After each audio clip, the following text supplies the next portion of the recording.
Welcome to Career Coffee Chat Live. I'm your host, Erin Urban. I'm a certified career strategist and executive coach. And what I do is I help you remove those pesky roadblocks that are blocking you from getting the career growth and potential you want to see for more impact, income, and influence. And speaking of impact, we have an exciting guest for you today. But before I give him to you, because it's a big present, ladies and gentlemen, I would love to see you tell me where you're from. Say hi, say your name, say where you're from. I'd love to welcome you to the show, to the Career Coffee Chat show. And please don't forget the Career Coffee Chat podcast as well, available on all the channels, including my YouTube channel and Amazon. Hey, who knows? So, what are you struggling with for your job search? Well, if you are considering looking for a new job or you're actively in transition, you're in the right place. So we'd love to hear what your questions are so we can make sure that this time is personal to you and we help you clear those pesky roadblocks that I mentioned earlier. Also, great news this week is the launch of my Elevate Your Career Roadmap, which is the companion guide to my best-selling book. And I did a thing. Yes, I did a thing. So I actually put my best-selling book on sale for 99 cents, including the pre-sale order for the Elevate Your Career Roadmap. So you get a 2-for-1 special. Hopefully that's not too cheesy. If it is, who cares? Let's talk about what's going on today in the Career Coffee Chat Live podcast and live show. So today we're featuring the Job Search Gladiator, Michael Altschuler.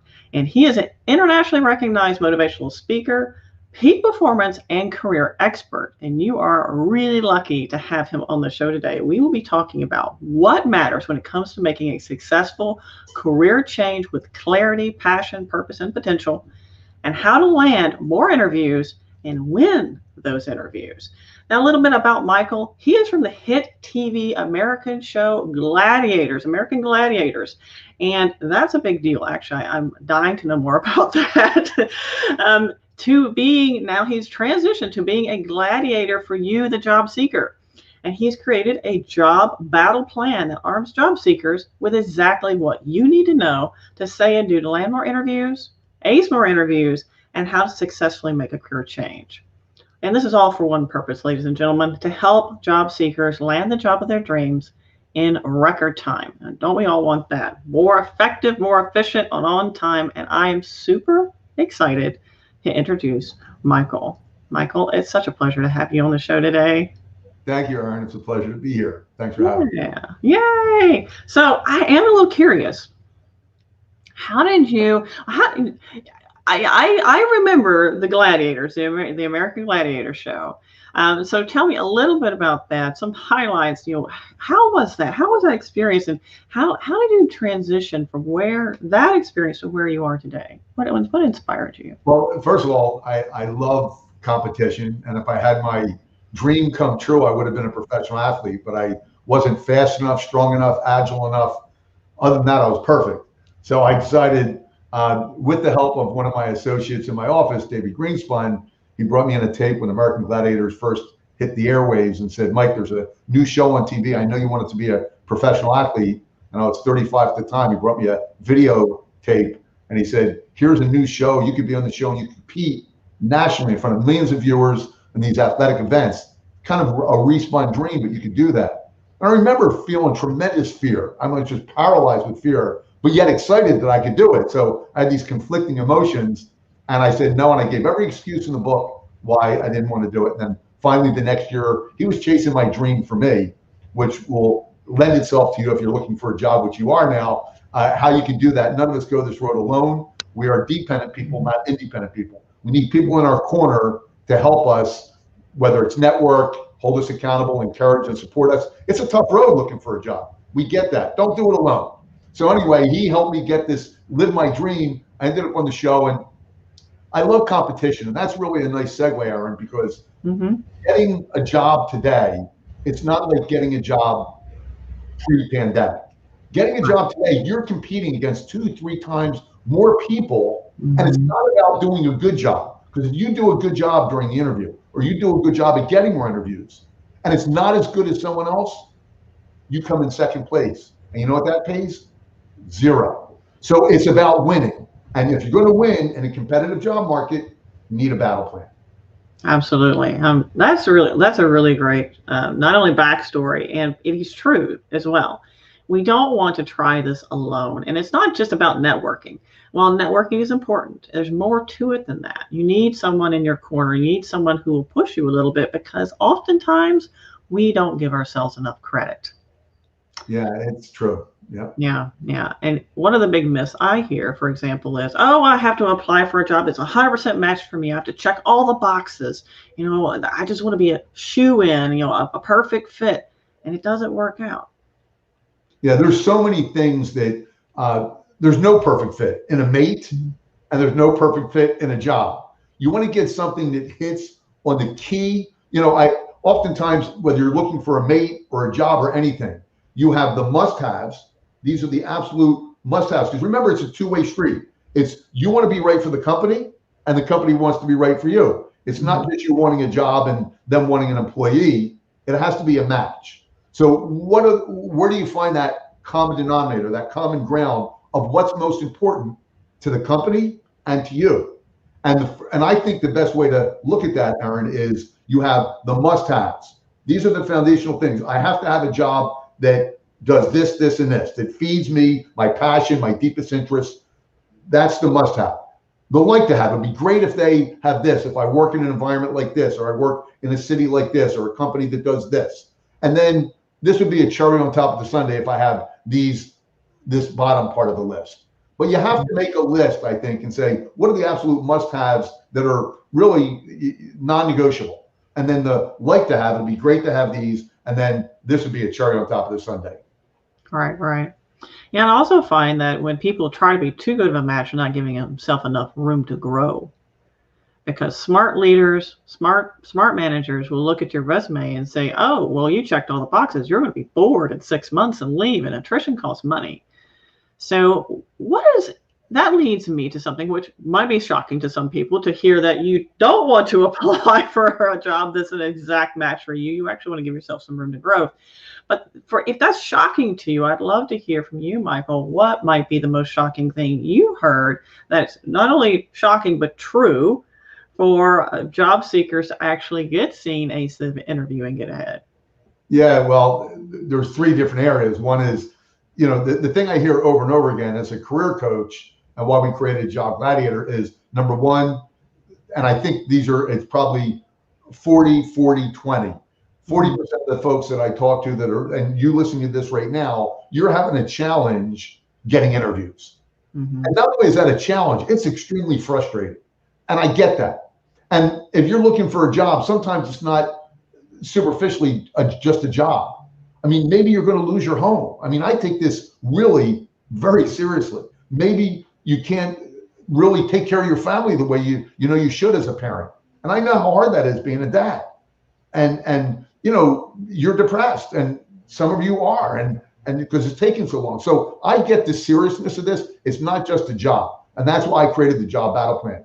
I and Aaron are committed to helping you change your life, which we realize a job and the right job will do that. So to answer your question, the first thing is 40% of you listening to this are having a challenge. How do I get more interviews? And the second 40% are, I get interviews, but I'm not getting callbacks. I'm not getting offers. What am I doing wrong?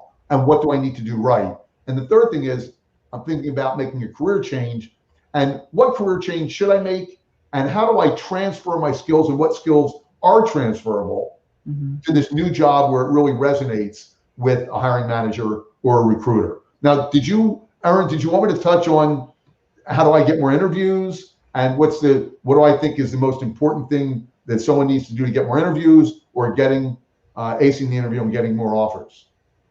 Any of those actually would be great. You tell me. Although I did see you mention something that's kind of earlier on in the whole process, which is, okay, I want to make a change in my career. How do I even start? How do I even go about doing that? How to position myself well before we even get to the interview? Because a lot of us are wondering how to even put ourselves out there, right? Okay, yeah, that's great question. That's why you have such a great show. You ask great questions. So I think, and none of us know it all. So you learn from me, I learn from you, And those listening to this are going to learn from us. And that's what this is about. That's where I call it, we grow up to be taught, be independent. And that's good to a certain extent. There's times you need to be independent, but we are dependent. Whether you depend on God or you depend on your friends or you depend on coaches, you need to depend on people that elevate you, that hold you accountable, that breathe life into you when no life seems left, when you're just defeated and deflated because you need your support group, your personal board of directors, those people who are in your corner. And here's the thing, for those of you who are thinking about finding a new job or you're in the search right now, if you are hesitant or feeling bad, oh, well, I'm a bad person because I'm looking for a job. No, it's not. Welcome to the club. Yeah. I pivoted my career 5 times, and I couldn't have done it without support, without reaching out, without allowing other people to help us. That's the thing. We get so caught up in that independent thing, Michael. Yeah. We don't let other people to help us. I want to say really quickly, hi to Gail for tuning in from Porter, Texas, and hi, Ken. Great to see you as well. But yeah, we don't allow people to help us. Right. So yeah, and you need that. Like that barrier. But listen, life, I just did a short video. Life and business are tough. These battles are tough. Looking for a job and everything else you're dealing with in your life, I know. We all deal with it. So to go that road alone, not only is silly, but it's kind of impossible. You need people in your corner. As confident as I am, I have times when I'm down and people call me up or I call people and they just breathe life into me and confidence into me. And when you have those people in your corner, I call them encouragers. You have to get rid of the discouragers. You have encouragers and discouragers. Get the encouragers in your corner. I call battery drainers and battery chargers. Get the battery. We know who they are, right? Get those chargers who charge your battery when it's running low. We all need that. And that's how we stay at this elevated level of performance, which we need when we're looking for a job. But I want to go back to your question, Aaron. You asked about how do you search? Am I going to make a career change? And if I am, how do I know what that ideal next move is? I think there's a few things that you have to check off. One is, what are my passions? If money was no object, if time were no object, if I knew for 100% I couldn't fail, what would I want to do the rest of my life? Mm-hmm. So think about that. That's what are my passions? Because they say if you love your job, you're never working a day in your life. We've all heard that. So what are your passions? That's BS, by the way. Sorry. But it is. At least it's rewarding. You work hard. Right. So you're not dreading going to work. I work really hard. I work 12, 14 hours a day, and I work on my passion. I get to transform people's lives. Is it hard work? Yeah. But I get paid twice. 1, my clients, and 2, knowing that I help transform someone's life and their family. And that's wonderful. So it's that reward that outweighs the effort. And so the first thing, what are your passions? What are your skills, qualifications, and experience? Mm-hmm. And how do they match up? And then so Covey in his book, 7 Habits of Highly Effective People says, start with the end in mind. Mm-hmm. What is your objective? What do you want? Well, I want to find a job that's fulfilling, that's meaningful, that will be able to provide me with the lifestyle and the joy and happiness and fulfillment that I want in my life. That's the end game. Then you reverse engineer it. Say, okay, what are my passions, skills, qualifications, and experience? And then say, okay, what industries, what companies, and what positions will meet those things that I want that I just mentioned. Right. And then that's how you start your search. You target them, and then you go to phase 2, which is, okay, how do I reach these companies? What are all the ways I can reach these companies? Who is my target within these companies? Hiring managers, recruiters, and you reach them through networking, you reach them through job posts, and a myriad of other ways that you reach them. So that's the answer to how do you get clear on a career path and know when to make the move. If you're unfulfilled, by the way, there was a study done on people on their deathbed, and they said if you had one regret in your life, what would that regret be? This is like over 90% answer with the same answer. And they said, I lived a life according to what others expected of me, not what I expected of myself. Ooh, that's good. Okay, so if you're making a career change, if you're working right now on a job that you think is what everyone else says is right for you, or all these outside or external influences, and I'm not saying outside influences aren't important from the right people who have your best interest at heart, but I'm saying that this is fulfilling or not fulfilling. Mm-hmm. And if it's not fulfilling, have the courage and the tenacity and put all the things in place I just mentioned to go after your dream and not be that person on their deathbed that said, I wish I could have or should have, and that you didn't live a life according to what others expected of you. You lived it according to what you expected for yourself. That's great. I mean, that's golden right there. So for those of you tuning in, I would love to hear your thoughts on whether you feel like you're following something's authentic and true to you and what your gifts are, what aligned with your strengths, expertise, and interests, or are you following a path that was defined for you? Because I've started talking a lot this week specifically on, paddling your career canoe.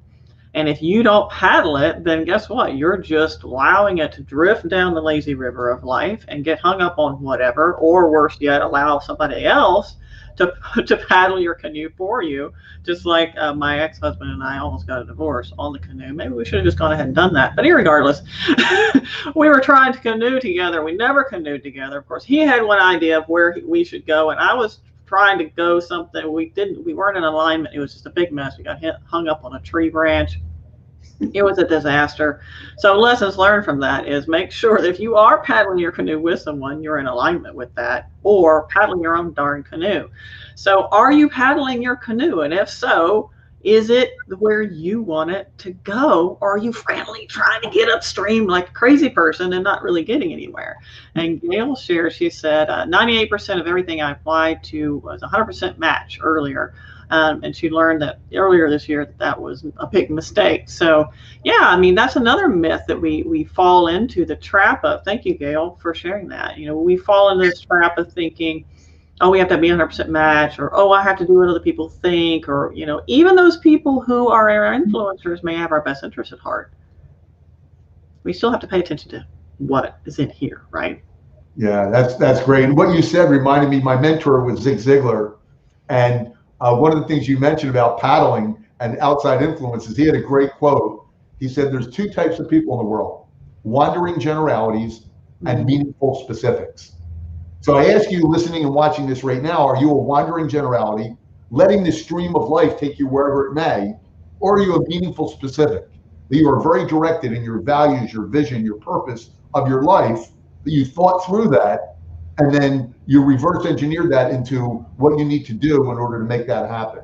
So, there's two influences in the outside world. The outside, everything happening out there, very pervasive, very powerful, and it's going to influence your inside world unless you have a strong set of core values and a direction. And the second thing is your inside world, your beliefs. There's self-limiting beliefs and empowering beliefs. Do you believe you can? Is fear of success or fear of failure holding you back? You have to understand those things. And sometimes it's difficult because we don't know what's holding us back. We don't see, we're blind to our blind spots, but other people are. See, people come in and say, hey, listen, you need to be thinking about it this way. And people push you forward and encourage you and hold you accountable to do those things so you're directed and you actually take action on what matters most. That's right. It sounds like we have a specific implementer here. Ken is following his passion for new technology and working with it. Good for you, Ken. Go ahead. Let's give Ken a round of applause for following his passion. And by the way, it's interesting when you mention passion, because passion is a double-edged sword. Okay. When we talk about passion, what I love to focus on within that spectrum is someone's gifts. Because you can be super passionate about something you are not talented in at all whatsoever. And if that's the case, you may find yourself paddling frantically upstream. So what is also interesting is the gifts that we're given oftentimes fly under the radar because they come naturally to us. Like you, Michael, you have a gift of speaking. You have a gift of impacting and motivating people. That is your gift. But you probably didn't even have to work very hard at it, did you? Well, I tell people, I did, but on the surface, I tell it's like a duck gliding across water. To the untrained eye, it looks. You're paddling like crazy. Like this, to make it look effortless. I spend tons of time, and I'm going to talk about this. This is critical. If you're going to do one thing to get a job or change careers, that's the biggest gap and the most important thing you should do. That if you want to distance and separate yourself from everyone else and land that job of your dreams, once you're clear on what that is and why you're landing it, the most important thing you could do is your research and preparation. Mm-hmm. That's it. And I have a podcast show called Get Hired I was fortunate enough and blessed enough to have Aaron on the show and other recruiters and hiring managers. And I got great insights to add to the insights I had from my own experiences. And the success leaves clues. There's a common denominator, a common thread of success that every hiring manager, these are the people who can say you're hired or you're not. If you don't listen to them, you're going down the wrong track. So every hiring manager, recruiter said the same thing. Not only did they say it, they said it with passion and conviction and absolute necessity, that those who do the research and customize their resume and customize their LinkedIn profile and make sure that what they have resonates with the hiring manager and is specifically connected to the job that they're going after, that you have to do your research on the company. You have to do your research on the person that's going to hire you. You have to know what's important to them. And that's what you have to then regurgitate back to them in everything. LinkedIn profile, your resume, your in-person interview. Remember, the #1 radio station in the world is WIIFM. What's in it for me? They care about what's in it for them, not what's in it for you. They care, so you have to speak their language, their jargon, and get connected to what will resonate with them and what will be relatable to them. And the better you can do that, and then connect your skills, talents, qualifications with quantifiable results that you've achieved with what they're looking for, your ability to do that, that's going to be the key, the blueprint, the roadmap. But this is easy. I mean, it's simple, but it's not easy. Everyone fails and falls when it comes to preparation and research. That's your opportunity to step out, to separate yourself and distance yourself from all other applicants and have the highest likelihood of getting the job and the offer. That's what's going to be most impactful and meaningful. If I met with you for the first time right now and I knew about what your deepest passions were and what your interests were and your pain points were, and I spoke specifically to them, is that going to be more impactful for our relationship and more meaningful to you and resonate more, as opposed to if I say, so tell me, I don't know that much about you or your company. Tell me, no. No, that's the worst thing you can do. Yeah, absolutely not. Yeah, I mean, for those people, when you talk about passion too, it's important to show up in that space you align with, what I call your zone of genius. So when you're strongly aligned with where you're going with your career, you can show up so much more powerfully, and that resonates with those people who are interviewing you. I mean, yes for the preparation, that's a given. If you don't do that, I don't know. I don't know what to say about that. But when you're able to talk to their pain points, when you're able to share with them what the ROI is for hiring you, because onboarding people costs money, you will cost the company money and your salary and your benefits. They want to know, what are they going to get in return?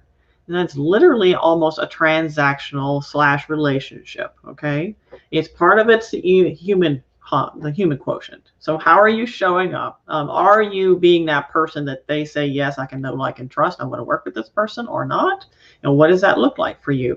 And are you able to speak relevantly to what they want to hear, what they're looking for?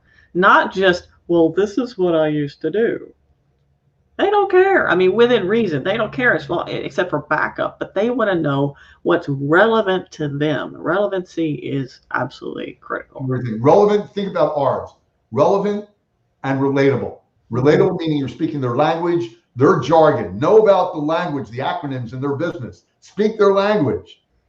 And then make it relevant to the job. And I hear over and over again from people like you, Aaron, and other, just superstars in the consulting and HR space, is they all agree that using the fluff words, I'm a hard worker and I'm a team player, they're fluff words. Fluff doesn't get the sale. This is a sale. You want them to say, yes, I'm buying you.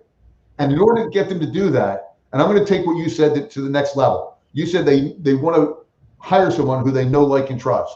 And what I believe is that's to go to the next level. If they know, like, and trust me, and they know, like, and trust Aaron, they're going to go with who they know, like, and trust more. So what do you have to do to separate yourself, to get that extra edge? And these are all the little things that we offer in the Job Gladiator Battle Plan, all the little things that you do, these little tweaks, that differentiate you and separate you from the pack. They score points in their head saying, oh, I like that. Oh, I like that. However many times that you impress them, and it's all these little things that are going to impress them and make what you're doing the difference maker in them saying, yes, you're hired. Right, right. Yeah, it's knowing their pain points, be able to talk to that. Now, one of the big questions I get, Michael, is, what's that follow-up look like? Because oftentimes people don't really know that they even should. I had someone reach out to me and go, I had this great interview. Should I send them a thank you note? Yeah. Like, yeah, if you want to be considered for the job, absolutely. Yeah. But it's not just that, they're afraid of bugging people. I don't want to bother them, blah, blah, blah. Let me share with you a few things that I learned from the podcast show that when I asked that question, it's a great question, Aaron, is how do I follow up and what do I follow up with? Great question. We all want to do the right and best thing to give us the best shot at getting hired. So here's what you can do is say, I'd like to follow up with you. You can ask this question at the end of an interview. I'd like to follow up with you. Can you share with me your preferred method of follow-up and when you would you suggest a few days, a week, a couple of weeks? What would be best for you? Give them some options. Ask them what they're comfortable with. They'll like the fact that you're asking a good question. They'll like the fact, because everything you say and do, they're thinking to themselves, oh, I like these questions. She would be good or he would be good in this position in the company. They're relating all your actions to how you would be on the job. So all the research that you do before the job interview, they're going to think, oh, I like the way this person prepares. They would be great in this position because we need someone who prepares well. That's how a decision maker is going to think about hiring you or not hiring you for all the work and preparation you did and how you connected the dots and tied in and made your key points, your qualifications resonate with them and be relatable to the actual job offering. So the best follow-up, ask that question, and then people, remember, you want to stand out. An email takes no time. That's good. But if you want to be good like everyone else is good and you don't want to be selected, send an email. If you want to be great and you want to stand out, how many thank you cards do you think they get? Not many. That's what makes you stand out. A handwritten think about any time you've gotten one. A handwritten thank you card, thank you very much. Know they're busy, so take that into consideration. Everything you should do should be 3 key words: clear, concise, and compelling. Every communication, your resume, clear, concise, and compelling. Your email, clear, concise, and compelling. Your thank you note, clear, concise, and compelling. What makes it compelling? It hits them here and here. Remember, people feel more than they can intellectualize what they're heartfelt. These are human beings. So the way you connect with the heart and then the head, that's going to influence everything you send them. So send a thank you card. Get some thank you cards. I just ordered some and I send it, and they just know that the thoughtfulness of you taking the time to write it, put it in an envelope, put the stamp on it, and sign it and send it off, that took time. Anyone willing to take time to make an impact, that's the type of employee they want. Right, exactly. And just know that you might want to ask, or is the company working, are they going back into the office? Do they have a blended model? Because that'll help you understand where to send that thank you card. Because last year was a little tough. That's one of the big practices I coach with my clients. Was follow up. Thank you cards are huge. Sometimes it actually makes the difference between whether you're selected as a candidate or not.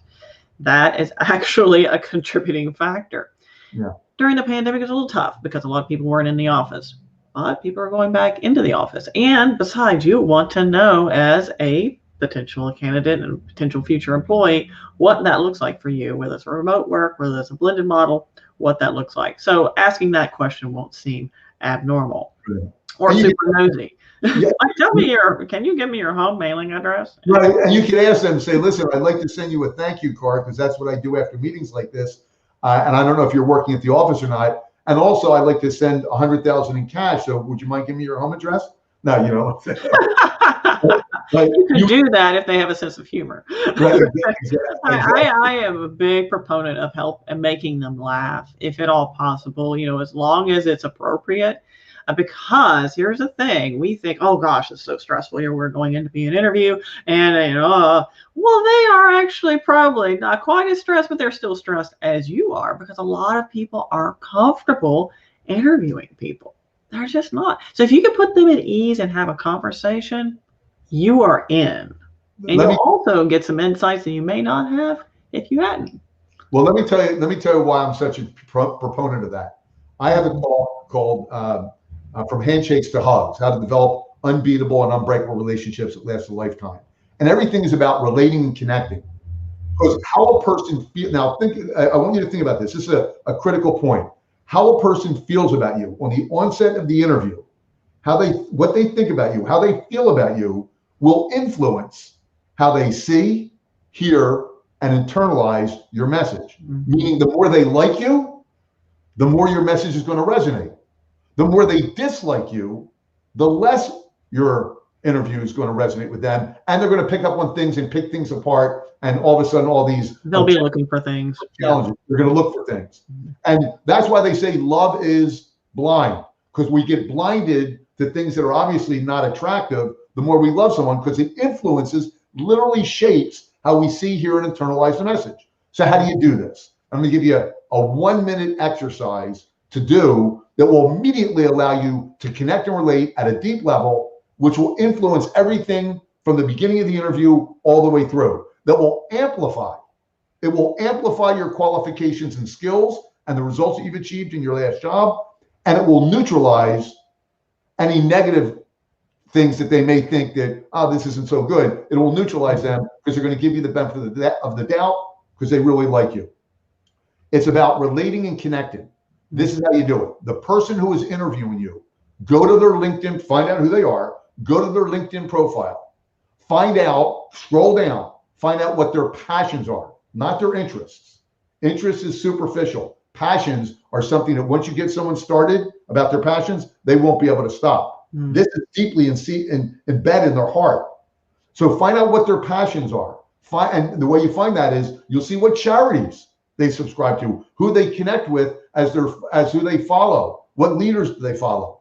And anyone that you connect with, if they donate to big and volunteer to Big Brothers and Big Sisters or the American Cancer Society, and you believe in that too, and you have a story about that, a short story, to connect on that and rate from the beginning and say, I noticed when I did the research and I looked you up on LinkedIn, it shows you did your research. They want people like that. And say, I couldn't help but notice that you're involved in the American Cancer Society. I want you to know that runs in my family, and I want you to know how deeply important that is to me. And all of a sudden, you just change the trajectory of that relationship from the very start, because you connected with the person's heart. And that's the way you do it. Relate, connect, find out things they're passionate about, relate and connect to the story you have that connects to that. If you don't have a story, use a story from someone else that you know was affected by that. I call that third party relating, and relate to that other story. My friend is deeply involved in the American Cancer Society or Big Brothers, Big Sisters, and he's passionate about it for this, and this reason. They just want to know that you understand why it's such an important cause or charity. Right. And if they don't actually have the volunteers up there, anything they're volunteer or charities they're involved in, check out, see who they follow. Let's say if they follow, a big influencer, then chances are they believe in that. That's why they follow them. Yeah. It's getting a relational at the emotional level, because what drives decisions, we'd like to think it's logic. It's not. It's all emotion. Emotion drives our decisions. When we buy cars, not logic. Even if you think you're a very logical person, it is about emotion. All our decisions as human beings are the final decision is emotional. Yeah, there's a quote about that. Emotion is why we buy. Logic tells us why. Yes, absolutely. Yeah, because we'll come up for reasons why it was a good idea. Yeah, exactly. After we emotionally make that, why did I buy that $150,000 boat that I don't need? I don't even live on water. Then logic will kick in and say, thank goodness I have a 24-hour cooling off period, a 48-hour going up period. But yeah, remember, emotions drive everything. And that's why you want to speak from the heart and the head. And to your point, just a few other key pointers. It's important. Business and life is tough, not only for you, but for the person behind the desk or behind the video cam when you're having that virtual meeting. And everyone needs to smile and laugh and feel better and deal and neutralize all that other negative crap that's going on in the world. Everyone's dealing with stuff. So if you can make someone smile or you can make someone laugh, it's going to be one of those positive tick marks that I really like this person. Now, they may not even consciously say why they like you. You're sitting there, you're smiling. You know, Mother Teresa said, evangelization begins with a smile. You're evangelizing for yourself. Smile, man. Be happy to be there. That you have an opportunity to get a job and contribute to their company. Mm-hmm. That's right. That's right. Be happy to be there. And for those of you who identify with being more reserved and a lot of facial expressions and talking with your hand is not your modus operandi, then perhaps you can actually verbalize. What's interesting is research is finding that more verbalizations are important, particularly during our remote work environments. Oftentimes we have to give context to how we're showing up because having a presence online is very, very important. Not only your LinkedIn profile, but how you show up on the video cam, which not all of us are comfortable with. So before we wrap up the show, Michael, what is that lingering top tip you've been anxious to share with those folks who are watching the live show now or perhaps the replay later? Okay, it's going to be somewhat of a short run-on sentence, but if you're looking for more interviews and you're not getting enough interviews, what you want to do is tap into your network and speak to everybody from your doctor to your lawyer to your dentist to your soccer moms to your past workers, everyone you could think of, and say, this is what I'm looking for. Once you identify that and you're clear on that, this is what I'm looking for. If you could make any introductions, I love email introductions where they have your name and the person they're introducing you to. That will fast track. It develops through that. It's third party connecting and relating and trust building. It will connect you to the person you need to speak to much faster than just going through job boards. I think the current statistics are 60% of jobs are not going through job boards, but through networking. I'm not saying don't do the job boards. You need to do both. You have to do that. you need to do both. The second thing, and this is critical, I talked to you about how powerful and important it is to do your research and this is from Tom Hopkins, practice, drill, and rehearse. In the Job Gladiator battle plan, we have the top most common questions that are asked. Know the key points of how to answer that.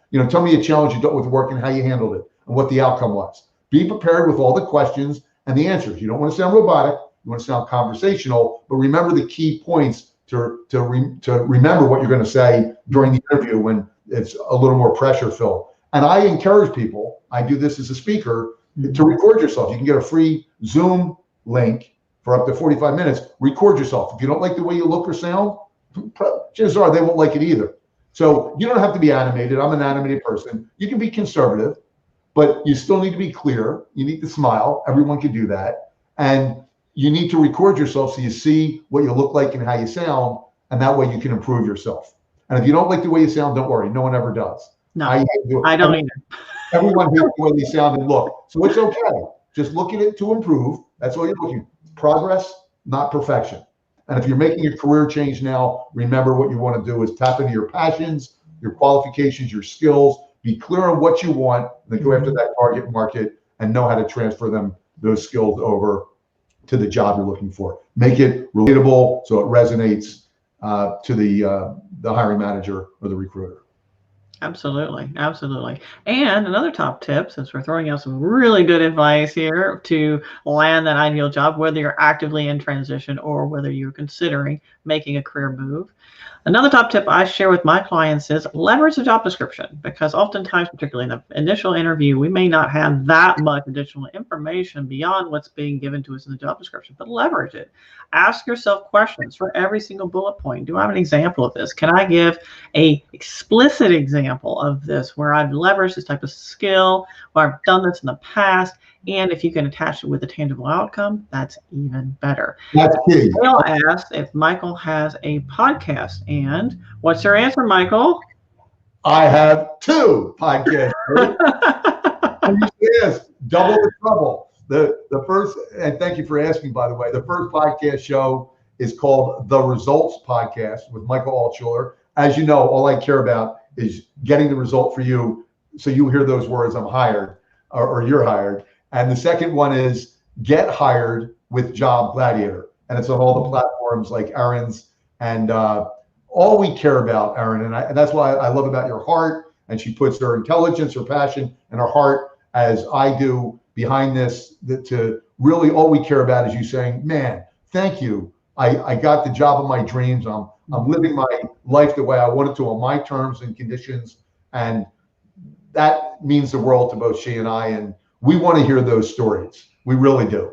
Yes, we do. It makes my entire week when I get the landings and the what I call the new job notes, and the landing reports and the thank you, this mattered. I got one just the other day. This lady landed her interview after watching one of my keynotes with IEEE, and she's like, it was amazing. I knew my purpose. I could show up with passion in the interview, just as you mentioned, Michael. So she showed up with passion. She knew her purpose. And she landed the interview. Yeah, and that really, it feeds us like you can't even imagine. And I do want to just tag on one thing that you said, and I think I may have missed it. I was leading to it, and I got up on another topic. But I heard this from people like you, Erin, that are experts, and all the other hiring managers and recruiters and consultants, is that what's most important, I say, get rid of the fluff.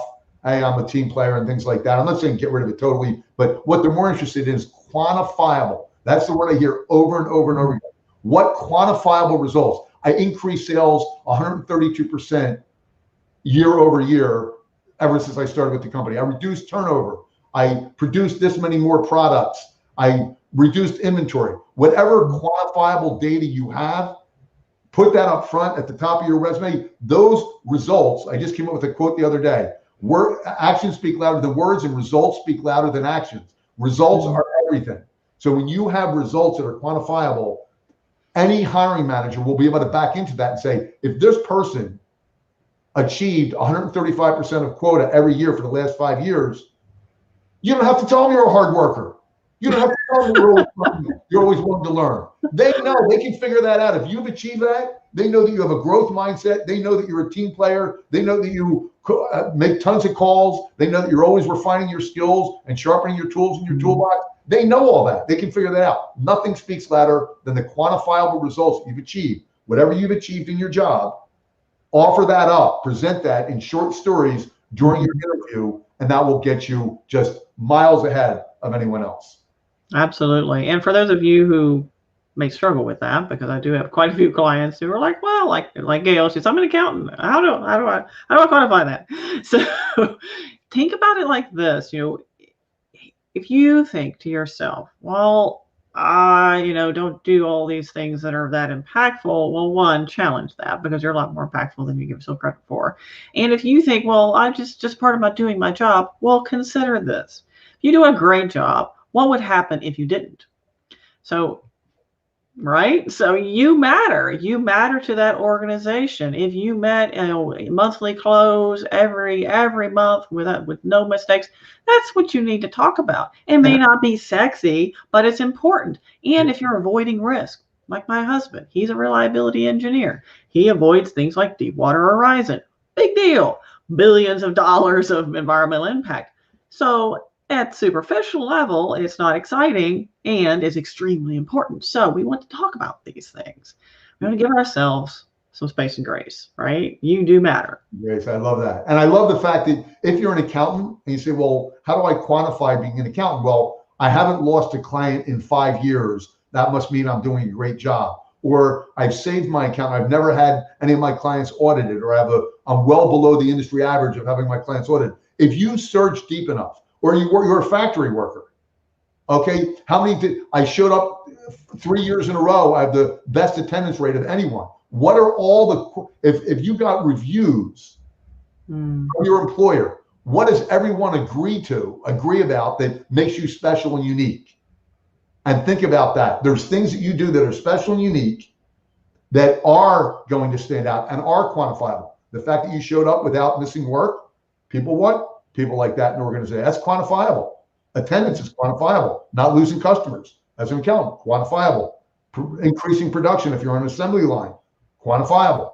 So just think there is things that you've done that are quantifiable. Just have to think through that. All right. And come full circle before we wrap up the show. If you struggle with understanding that you do matter and you do have impact and you do have results that you can speak to, lean on that support group we mentioned about earlier. When we started off the show, we talked about how important having the people in your corner truly is, having that support group, having your own personal board of directors. Reach out to those people you are good terms with. Maybe you haven't spoken to in a little while, and give them a reason. Give yourself a reason to reach out to them and say, hey, I'm looking for a new job. I haven't seen you in a while. And ask them, hey, I know you worked with me back at so-and-so. I'm really struggling to articulate my value. What would you say was one of my standout qualities? And you may be shocked at the wealth of wonderful information that you get from people when you just ask. Absolutely. Michael, it's been a great pleasure having you on the show. It's wonderful to see all of you tuning in today. And for those of you watching the replay later, don't be shy. Ask your questions. We will be notified, and we'd be happy to help you land that next great job or get more traction in the interviews. And big news this week, of course, is the launch of the Elevate Your Career Companion Guide, the Elevate Your Career Roadmap.